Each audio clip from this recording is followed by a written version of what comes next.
কি তদন্ত করছেন আমরা জানি না। আপনি এখানে আমি আপনাকে যোগ্যই মনে করি, অযোগ্য বলছি না।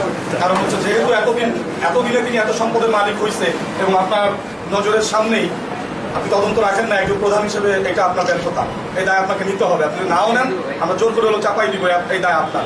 কারণ আমি যদি অন্যায় করি আমার বাবার একটা দায়, আমার বাবা আমার পরিবারের প্রধান। সো আপনার স্টাফের যিনি তার বেতন আমরা স্কেল দেখছি 12,500 থেকে 30,000 সামথিং টাকা, এই স্কেলের একজন স্টাফ, তার নামে বেনামে ফরিদপুরে লাখ লাখ টাকার সম্পদ।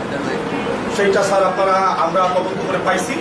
সো আপনাকে বললাম স্যার, আপনি এটা যদি এই এক কর্মদিবসের মধ্যে আপনি এই আমাদের দাবিগুলো বা ওনাকে যদি অপসারণ না করেন, পদত্যাগ না করান, তাহলে স্যার আমরা আরও কঠিন মিডিয়ার সামনে ভাইদেরকে নিয়ে আমরা বলতেছি আরও কঠিন কর্মসূচির সামনে যাবো। একবার তদন্ত করছেন রাজবাড়ির সিভিল সার্জন থেকে মামলাতে আছেন, আর একবার করছেন সম্ভবত উনি বাংলার চিকিৎসা ছিলেন, পরবর্তীতে আমাদের বন্ধুদের